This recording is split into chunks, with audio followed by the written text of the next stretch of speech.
আপনারা যদি তেলাপিয়া মাছের খুব চটজলদি একটা রেসিপি বানিয়ে নিতে চান তাহলে এই রেসিপিটা ট্রাই করতে পারেন। একদম কম সময়ে অল্প উপকরণ দিয়ে এটা বানিয়ে নিতে পারবেন। গরম গরম ভাতের সাথে খেতে দেখবেন এটা দারুণ সুন্দর লাগে। তাহলে চলুন রেসিপিটা শুরু করা যাক।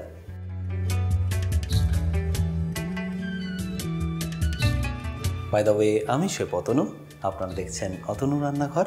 আর আজকে আমাদের রেসিপি তেলাপিয়া মাছের ঝাল। এবার এই রেসিপিটা বানানোর জন্য সর্বপ্রথম আমি এখানে একটা বোল নিয়ে নিচ্ছি, আর তাতে দিয়ে দিচ্ছি 2 চা চামচ কালো সর্ষে, আর তারই সাথে 2.5 চামচ পোস্ত। এরপর দিয়ে দিতে হবে আদা। আমি এখানে 10 থেকে 12 গ্রাম মতো আদা ব্যবহার করলাম। আর তারপর এর সাথে আপনাদের দিয়ে দিতে হবে কয়েকটা কাঁচা লঙ্কা। এরপর এর মধ্যে জল দিয়ে রেখে ভিজিয়ে রাখুন মিনিমাম 10 থেকে 15 মিনিটের জন্য। আর ভিজিয়ে রাখার পরে এটার একটা স্মুথ পেস্ট বানিয়ে নিন। আমি এটাকে মিক্সার গ্রাইন্ডারে পেস্ট করে নেব। আপনার কাছে যদি সিলবারটা থাকে বা শিলনোড়া থাকে সেটাতে আপনারা এটাকে পেস্ট করে নিতে পারেন। আচ্ছা, এবার এর জন্য আপনাদের আরও একটা পেস্ট করতে হবে, সেটা হলো টমেটোর পেস্ট। তার জন্য টমেটোটাকে আমি এরকম রাফলি কেটে নিচ্ছি। আর আপনারা যদি এই সাইজেরই টমেটো নেন তাহলে আপনাদের লাগবে এখানে 1.5 খানা টমেটো।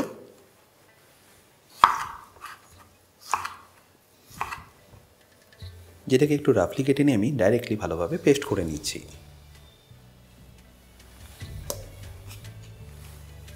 এবার এই রেসিপিটা বানানোর জন্য আমি এখানে নিয়ে নিয়েছি 4টে তেলাপিয়া মাছ, যেটাকে আমি খুব ভালো করে ধুয়ে পরিষ্কার করে নিয়েছি।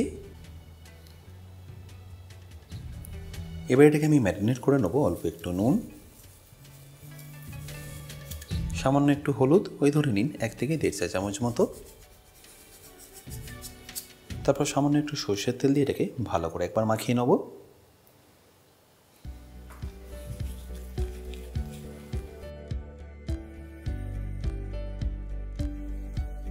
মাছের দুদিকটাই ভালো করে মাখিয়ে নেওয়ার পরে এটাকে আমরা রেখে দিন মিনিমাম 4 থেকে 5 মিনিটের জন্য।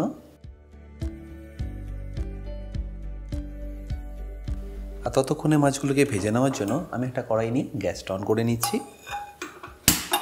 তারপর মাছগুলোকে ভেজে নেওয়ার জন্য এখানে দিয়ে দিচ্ছি সরষের তেল। এবার ফ্লেমটাকে হাই করে তেলটাকে একদম ভালো করে গরম করে নিন। আর তারই সাথে দিয়ে দিন অল্প একটু হলুদ, যাতে মাছগুলো তেলে দেওয়ার পরে তেলটা না ছেটকায়। আর তারই সাথে যাতে নিচে না লেগে যায় সেই জন্য দিয়ে দিচ্ছি অল্প একটু নুন।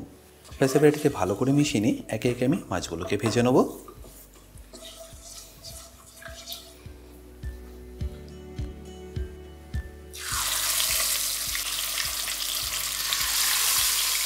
দেখতেই পাচ্ছেন একটুও কিন্তু তেল ছেটকাচ্ছে না। এইরকমই অনেক টিপস অ্যান্ড ট্রিক্স আমি শেয়ার করেছি আমার বেসিক কুকিং কোর্সে, যেগুলো আপনারা পেয়ে যাবেন আমার নিজস্ব ওয়েবসাইট www.otonurannakar.com থেকে। লিঙ্কটা যদি আমি ডেসক্রিপশানে দিয়ে রেখেছি, তাও বলে রেখে কিনতে যদি আপনাদের কোনো রকম অসুবিধা হয় আমার সাথে এই হেল্পলাইনে যোগাযোগ করতে পারেন। এই মাছটাকে যে আপনাদের খুব বেশি লাল লাল করে ভাজতে হবে তা নয়, হালকা একটু কালার এসে গেলেই পাল্টে নিয়ে অপর দিকটাও ভালো করে ভেজে নিন।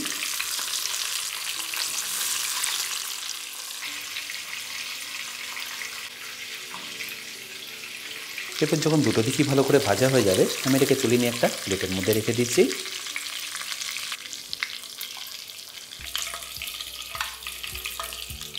এবারে একইভাবে আমি বাকি দুটো মাছও ভেজে নিচ্ছি।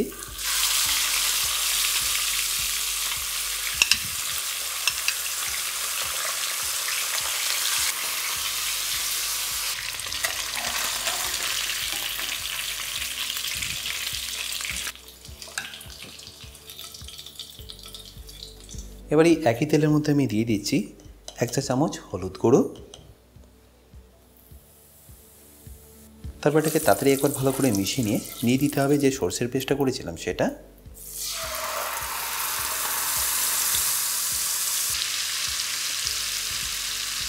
এরপরে ঘড়ি ধরে মিডিয়াম ফ্লেমে আপনাদেরকে ভুনে নিতে হবে বা কষে নিতে হবে 3 থেকে 4 মিনিটের জন্য।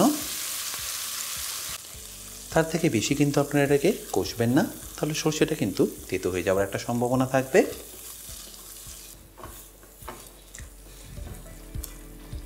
আশা করি দেখে নিশ্চয়ই বুঝতে পারছেন মিডিয়াম ফ্লেমে এটাকে আমি কীভাবে কষিয়ে নিচ্ছি। এরপর যখনই দেখবেন সরষেটা খুব ভালো করে কুক হয়ে গেছে তখন এখানে দিয়ে দিতে হবে টমেটো বাটা। তারপর ফ্লেমটাকে লো করে এটাকে ভালো করে একবার মিশিয়ে নিন। আর টমেটোটা দেওয়ার পরে অতি অবশ্যই আপনাদের এখানে দিয়ে দিতে হবে অল্প একটু নুন। মাছ ভাজার সময় আমি অলরেডি নুন ব্যবহার করেছি, এই নুনটা এখানে আপনারা বুঝিয়ে দেবেন। এরপর এটাকে আপনারা ততক্ষণ কুক করুন যতক্ষণ না টমেটোর কাঁচা গন্ধটা চলে যাচ্ছে। আচ্ছা, এই স্টেজে আমি একটু কড়াইশুঁটি এখানে অ্যাড করে দিচ্ছি। শীতকালে যেহেতু কড়াইশুঁটিটা বেশি পাওয়া যায় তাই আমি এখানে কড়াইশুঁটিটা অ্যাড করলাম। আপনারা যদি কড়াইশুঁটি ছাড়া করতে চান তাহলে সেটাও করে নিতে পারেন। মোটামুটি ধরুন সময় লেগে যাবে 3 থেকে 4 মিনিট এইভাবে এটাকে কুক করে নিতে।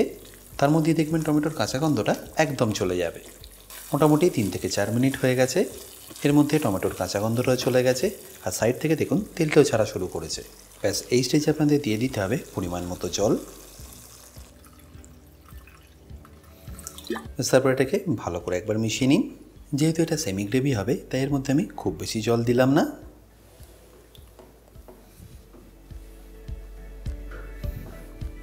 3 কাপ মতো জল দিয়ে ফ্লেমটাকে হাই করে ভালো করে এটাকে ফুটিয়ে নেব।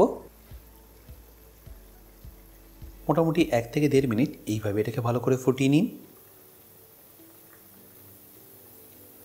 এরপর যখনই এটা ফুটে গিয়ে হালকা একটু রিডিউস হয়ে যাবে তখন আপনার ফ্লেমটাকে লো করে দিন আর তারপর একে একে মাছগুলোকে এর মধ্যে দিয়ে দিন।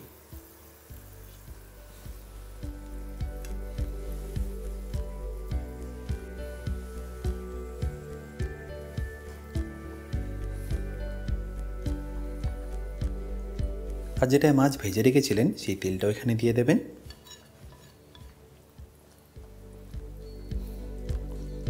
এবার একদম স্লো ফ্লেমে এটাকে ফুটিয়ে নিন যতক্ষণ না মাছটা একদম ভালোভাবে সেদ্ধ হয়ে যাচ্ছে আর গ্রেভিটা একটু রিডিউস হয়ে যাচ্ছে।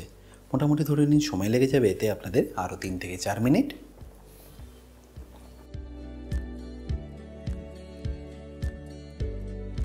তাহলে গ্রেভিটা দেখুন এখানে পারফেক্টলি ঠিক হয়ে গেছে। ব্যাস এবার এটাকে ফাইনালি আমি গার্নিশ করে নেব কয়েকটা পাকা লঙ্কা আর সামান্য একটু ধনেপাতা দিয়ে। আশা করি সিম্পল রেসিপিটা আপনাদের নিশ্চয়ই ভালো লাগবে। আর ভালো লাগলে প্রতিবারের মতো আমাকে কিন্তু কমেন্টে জানাতে ভুলবেন না।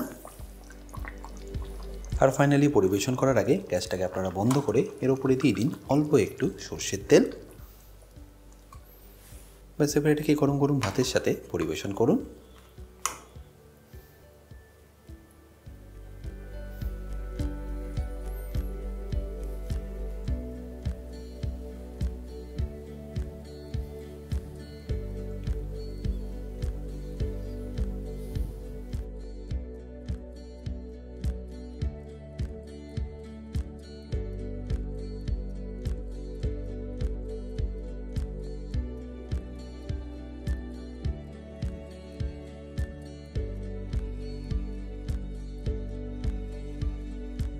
বাই দ্য ওয়ে, আমি শেফ অতনু, আপনারা দেখছিলেন অতনু রান্নাঘর।